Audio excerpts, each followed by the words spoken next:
Emily Dickinson said over a century ago that there is no frigate like a book to take us lands away. And it's true. When we pick up a book, turn on the TV, or watch a movie, we're carried away down the currents of story into a world of imagination. And when we land, on a shore that is both new and familiar, something strange happens. Stepping onto the shore, we're changed. We don't retrace the footsteps of the authors or characters we followed here.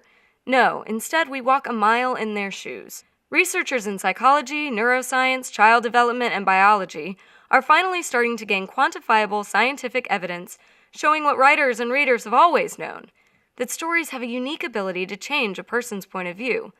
Scholars are discovering evidence that stories shape culture, and that much of what we believe about life comes not from fact, but from fiction. That our ideas of class, marriage, and even gender are relatively new, and that many ideologies which held fast for centuries were revised within the 18th century and redrafted in the pages of the early novel.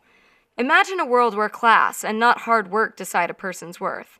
A world where women are simply men's more untamed copy. A world where marriage for love is a novel notion.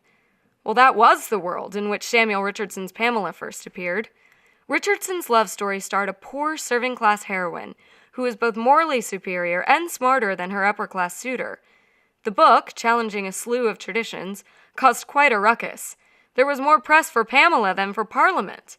It spawned intense debate and several counter-novels. Still, for all those who couldn't accept Pamela, others were eager for this new fictional world. This bestseller and all its literary heirs, Pride and Prejudice, Jane Eyre, and yes, even Twilight, have continuously shared the same tale and taught similar lessons, which are now conventional and commonplace.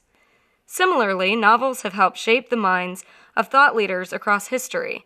Some scholars say that Darwin's theory of evolution is highly indebted to the plots he read and loved. His theory privileges intelligence, swiftness, and adaptability to change, all core characteristics in a hero.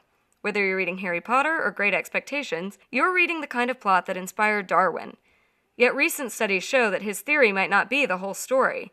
Our sense of being a hero, one man or one woman, or even one species, taking on the challenges of the world might be wrong. Instead of being hardwired for competition, for being the solitary heroes in our own story, we might instead be members of a shared quest, more Hobbit than Harry. Sometimes, of course, the shoes we've been walking in can get plain worn out. After all, we haven't walked just 1 mile in Jane Austen's or Mark Twain's shoes. We've walked about 100 trillion miles in them. This isn't to say that we can't read and enjoy the classics. We should travel with Dickens. Let Pip teach us what to expect from ourselves. Have a talk with Austen and Elizabeth about our prides and prejudices.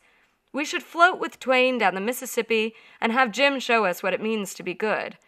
But on our journey, we should also keep in mind that the terrain has changed. We'll start shopping around for boots that were made for walking into a new era. Take, for instance, Katniss Everdeen and her battle with the Capitol. Can Hunger Games lead us into thinking about capitalism in a new way?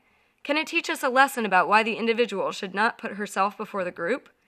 Will Uglies reflect the dangers of pursuing a perfect body and letting the media define what is beautiful? Will Seekers trot a path beyond global warming? Will the life and death struggles of Taklo, Kalik, Lusa, and the other bears chart a course for understanding animals and our place in their world? Only the future will tell which stories will engage our imagination, which tales of make-believe will make tomorrow. But the good news is this: there are new stories to venture in every day, new tales that promise to influence, to create, and to spark change, stories that you might even write yourself. So I guess the final question is this: what story will you try on next?